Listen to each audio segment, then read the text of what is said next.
Kailasa YouTube ചാനലിലെ പുതിയൊരു വീഡിയോയിലേക്ക് എല്ലാവർക്കും സ്വാഗതം. കൂടുതൽ ക്ഷേത്രവിശേഷങ്ങൾക്കായി കൈലാസ യൂട്യൂബ് ചാനൽ സബ്സ്ക്രൈബ് ചെയ്യുക. പഞ്ചതീർത്ഥ പരാശക്തി ദേവസ്ഥാനം കോട്ടയം ജില്ലയിലെ എരുമേലിയിൽ നിന്നും 3.4 കിലോമീറ്റർ അകലെ കാനനമധ്യത്തിലായി സ്ഥിതി ചെയ്യുന്ന അതിമനോഹരമായ ക്ഷേത്രമാണ് പഞ്ചതീർത്ഥ പരാശക്തി ദേവസ്ഥാനം. ശബരിമലയ്ക്ക് വളരെ അടുത്തായി അഞ്ചുകുഴിയിൽ സ്ഥിതി ചെയ്യുന്നു. എരുമേലിക്ക് തെക്ക് മനോഹരമായ ഹാരിസൺ മലയാളം എസ്റ്റേറ്റിന് സമീപത്താണ് ക്ഷേത്രം. ഇപ്പോൾ ചെറുവള്ളി എസ്റ്റേറ്റ് എന്ന് വിളിക്കുന്നു. അയ്യപ്പ പൂങ്കാവനങ്ങൾ ആരംഭിക്കുന്നത് ഇവിടെ നിന്നാണ്. അങ്ങനെ നോക്കുമ്പോൾ ഈ ക്ഷേത്രത്തെ പൂങ്കാവനത്തിന് തുടക്കമായി കണക്കാക്കാം. മനുഷ്യന്റെ ഉന്നമനത്തിനായി പണിതിരിക്കുന്ന ഈ ക്ഷേത്രത്തിലെ വളരെ ദിവ്യമായ പൂജയിൽ പങ്കെടുക്കുവാൻ എല്ലാ വിശ്വാസങ്ങളിൽ നിന്നുമുള്ള ആളുകൾ വെള്ളിയാഴ്ച വൈകുന്നേരം ഒത്തുകൂടുന്നു. തിരുവിതാംകൂർ ദേവസ്വം ബോർഡിന്റെ കീഴിലാണ് ഈ ക്ഷേത്രം. 5 വിശുദ്ധ അരുവികൾ എന്നാണ് ഈ പേരിന്റെ അർത്ഥം. പഞ്ചപാണ്ഡവർ വനവാസത്തിലായിരുന്നപ്പോൾ അവരെ സേവിക്കുന്നതിനായി നിർമ്മിച്ചതാണ് ഈ അരുവികൾ എന്നാണ് ഐതിഹ്യം. ഏതാനും പതിറ്റാണ്ടുകൾ മുമ്പ് ഒരു വെള്ളിയാഴ്ച പൂജകളും പ്രശ്നവിധിയും നടക്കുമ്പോൾ ഒരു കാളക്കുട്ടിയെ ക്ഷേത്രത്തിലേക്ക് സമർപ്പിക്കുവാൻ നാട്ടുകാരിൽ ഒരാൾ ക്ഷേത്രത്തിലെത്തി. കാളക്കുട്ടിയെ ക്ഷേത്രത്തിലെത്തിച്ചപ്പോൾ ഉണ്ടായ ദുഷ്യഗുണങ്ങൾ നിരീക്ഷിച്ച ജ്യോത്സ്യൻ ഈ പ്രത്യേക കാളക്കുട്ടിക്ക് എന്തെങ്കിലും മരണം സംഭവിച്ചാൽ കാളക്കുട്ടിയെ അർപ്പിച്ച വ്യക്തിക്കും ക്ഷേത്രാധ്യക്ഷനും വിനാശമുണ്ടാകുമെന്ന് ക്ഷേത്രാധ്യക്ഷനെ അറിയിച്ചു.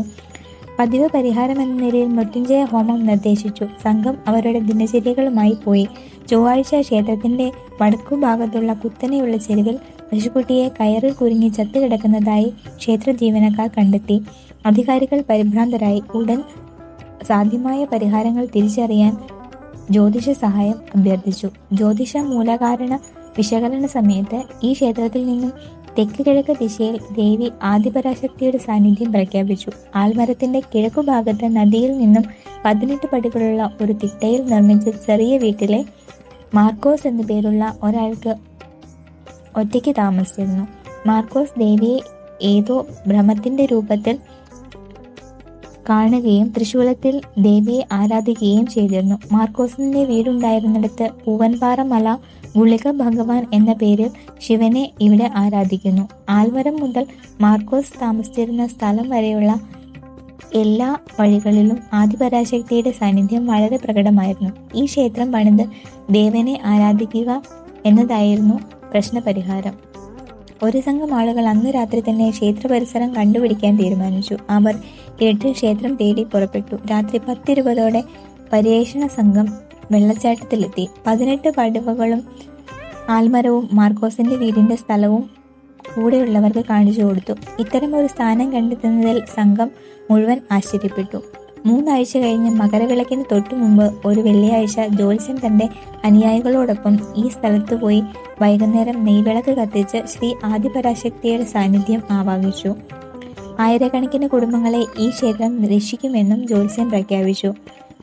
എല്ലാ വർഷവും വൃശ്ചിക മാസത്തിലെ തൃക്കേട്ട നാളിലും മകരവിളക്ക് നാളിലും ക്ഷേത്രത്തിൽ വിപുലമായ ദീപക്കാഴ്ചകൾ നടന്നുവരുന്നു. 2006 ജനുവരിയിൽ തിരുവനന്തപുരം ചെങ്കോട്ടുകോണം ശ്രീരാമദാസ ആശ്രമത്തിലെ മഹാനായ സ്വാമി സത്യാനന്ദ സരസ്വതി തിരുവടികൾ പഞ്ചതീർത്ഥ ക്ഷേത്രം സന്ദർശിച്ചു. ആയിരക്കണക്കിന് വർഷങ്ങൾക്ക് മുമ്പ് ഇത് വളരെ അഭിവൃദ്ധി പ്രാപിച്ച ഒരു ക്ഷേത്രമായിരുന്നെന്ന് സ്വാമിജി തന്റെ ദിവ്യ ദർശനത്തിലൂടെ വെളിപ്പെടുത്തി. ദേവന്മാർ ദേവിക്ക് പൂക്കൾ ഉപയോഗിച്ച് പ്രാർത്ഥിക്കാറുണ്ടായിരുന്നു. കാലാകാലങ്ങളിൽ സംഭവിക്കുന്നത് പോലെ ക്ഷേത്രം ക്ഷയിച്ചു. പഞ്ചപാണ്ഡവന്മാരുടെ സന്ദർശന വേളയിൽ ഭഗവാൻ കൃഷ്ണൻ വീണ്ടും ക്ഷേത്രം പുനരുജ്ജീവിപ്പിച്ചു. ആയിരക്കണക്കിന് വർഷങ്ങൾക്ക് ശേഷം ഒരു നാഗരികതയും നശിച്ചു. ഈ 3ാമത്തെ പുനരുജ്ജീവനത്തോടെ ഈ ക്ഷേത്രം വീണ്ടും പ്രാമുഖ്യം നേടുകയും ലോകമെമ്പാടുമുള്ള ആയിരക്കണക്കിന് ആളുകൾക്ക് അഭയവും പ്രത്യാശയുമായി മാറുകയും ചെയ്തു. ഞങ്ങളുടെ വീഡിയോകൾ ഇഷ്ടപ്പെട്ടുവെങ്കിൽ ലൈക്ക് ചെയ്യാൻ മറക്കല്ലേ.